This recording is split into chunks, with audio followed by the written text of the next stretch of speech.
welcome back. I'm Ellie. And I'm Haley. And this is another episode of Damn Good Creations. Yay! What week is this? Week 6? Are we almost done? Are we almost ready to have this party? This is the penultimate episode of this Halloween series. So much Hope drama. You've had so much fun so far. It's going down today. Yeah. Right? We've come to a week that is one of my personal favorites for any party that I host. The treats and drinks section. Yay. So fun. So much fun. I personally am not a chef, but I do love to eat. I love to enjoy the wonderful creations and admire from afar the process of making them.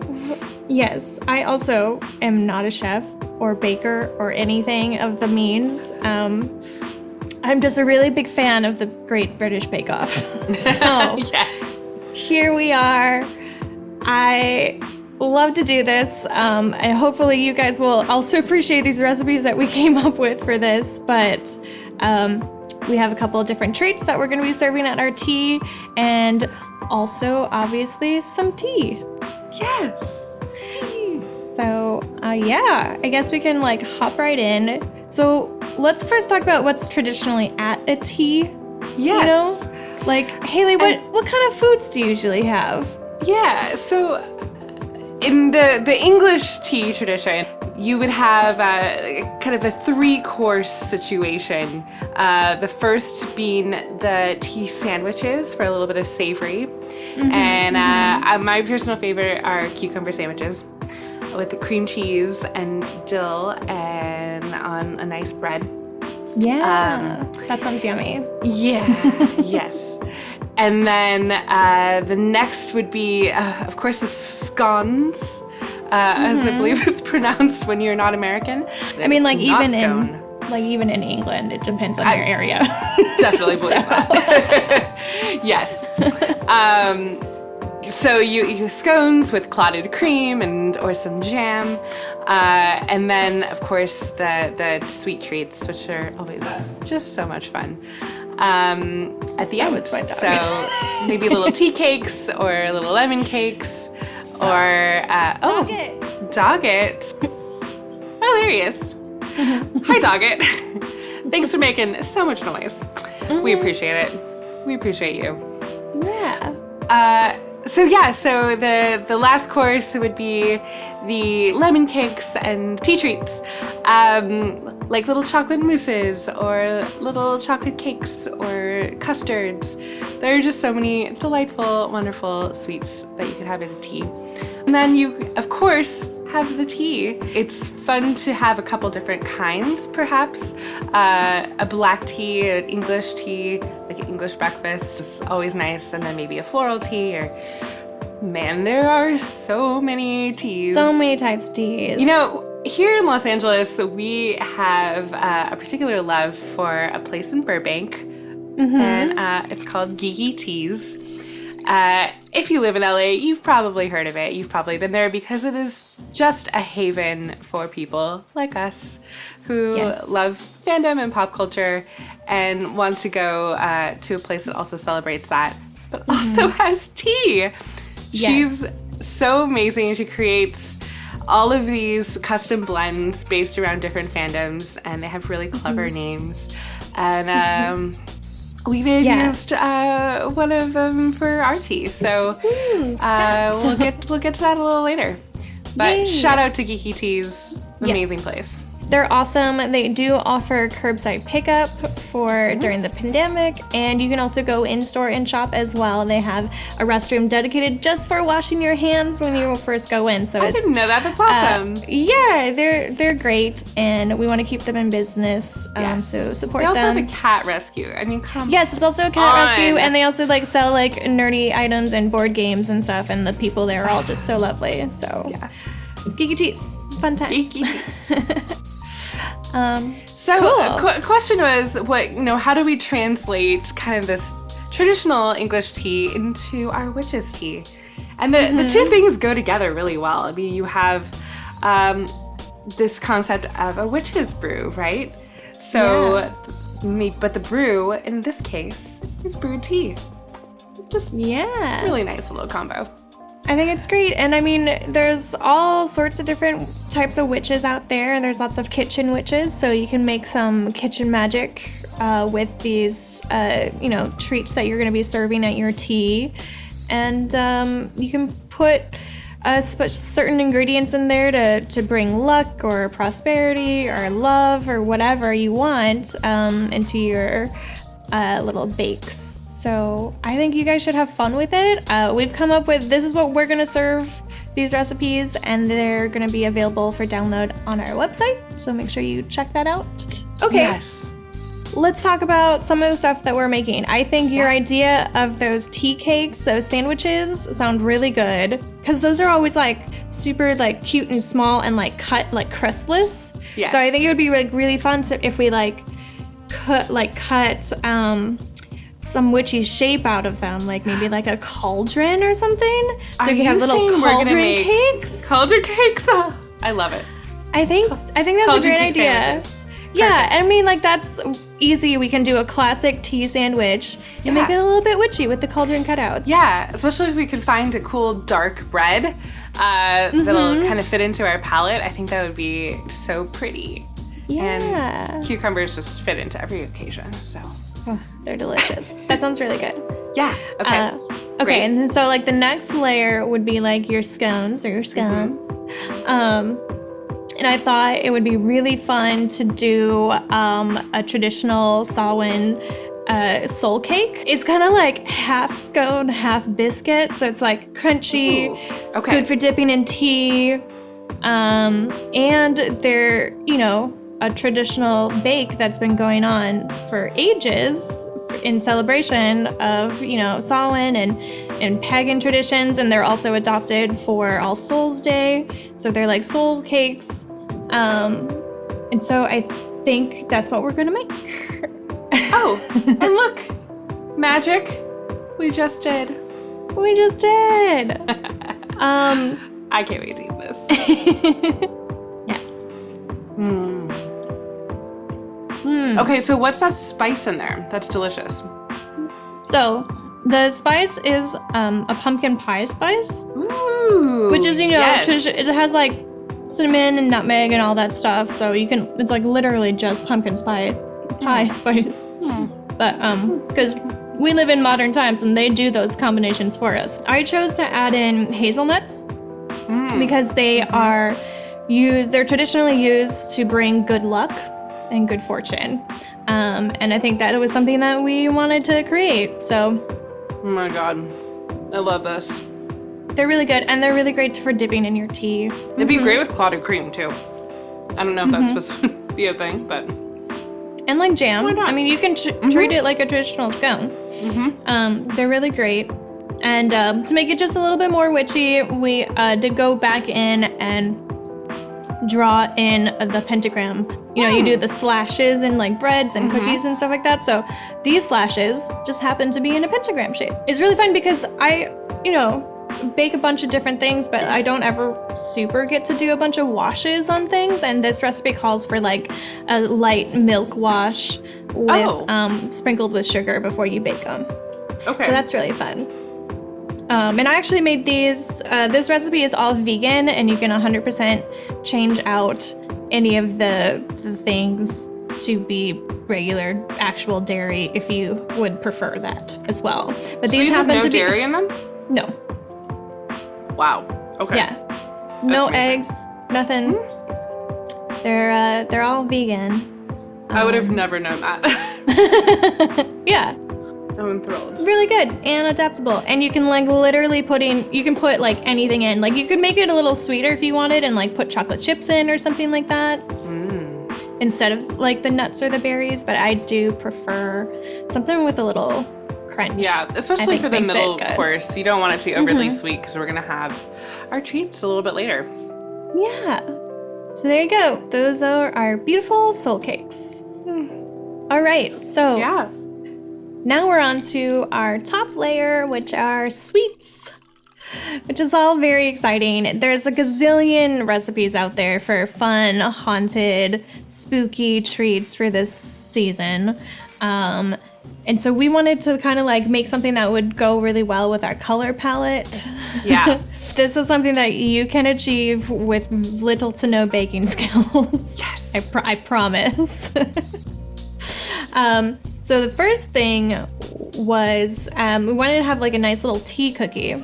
You get a lot of like lemon cakes, as you mentioned before, and stuff like that. So I thought a lemon flavored cookie would be like really like just hit the spot for our tea.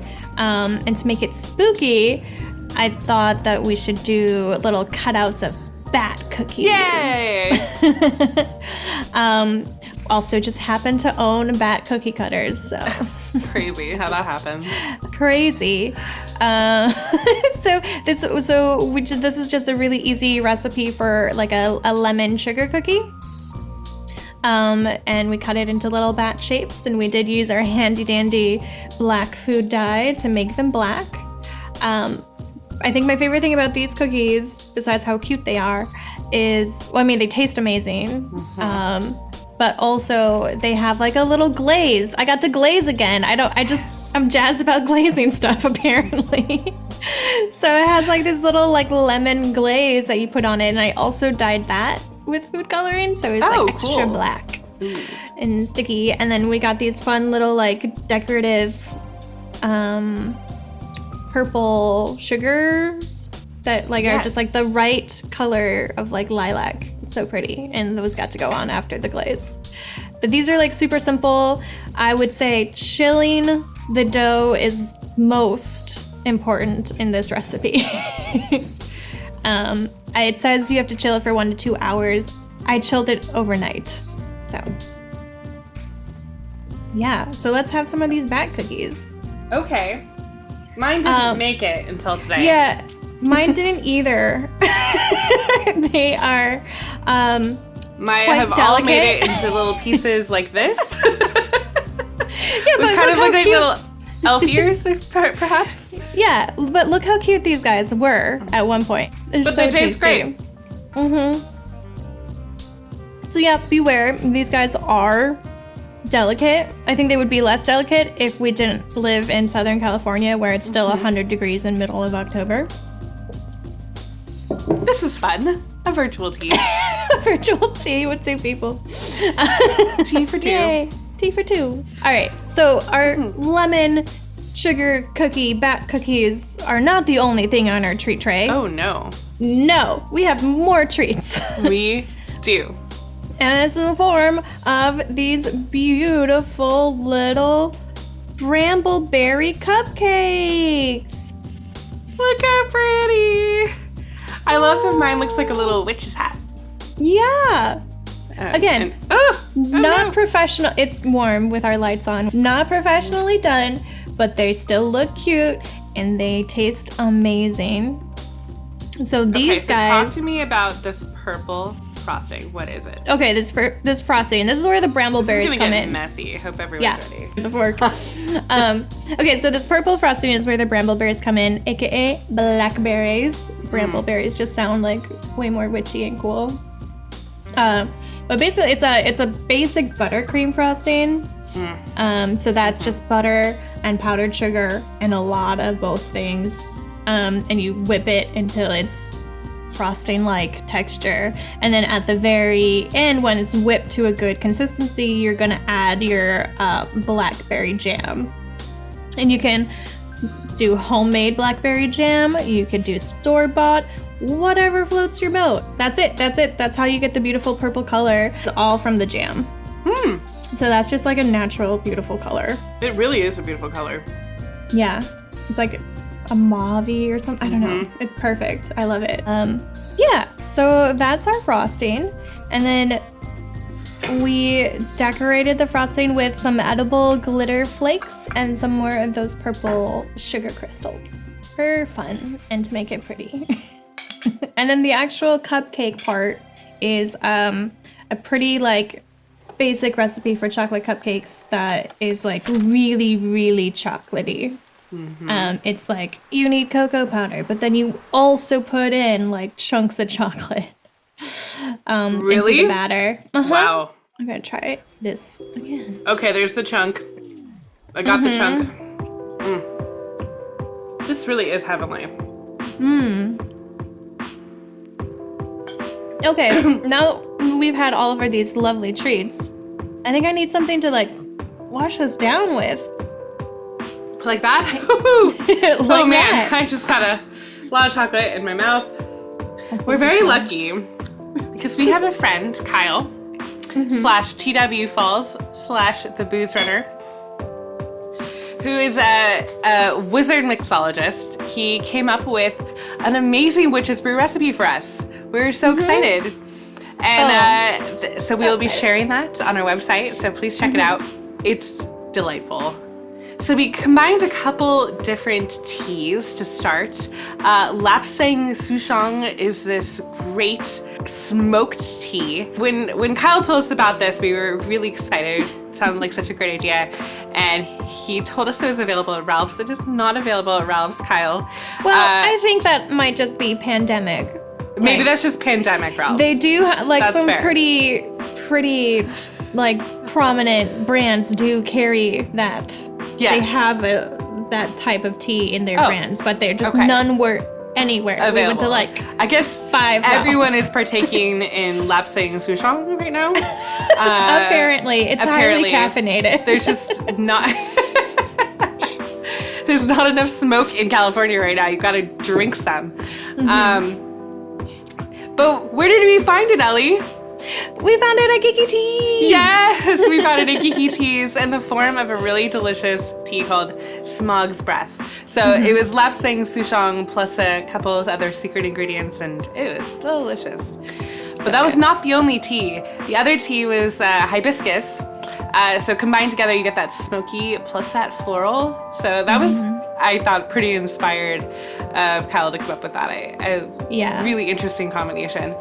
So you brew them together, and you also brew them with a stick of cinnamon, and on Kyle's recommendation, a whole vanilla bean. Now, They're because so long. they're so long, They're like this long.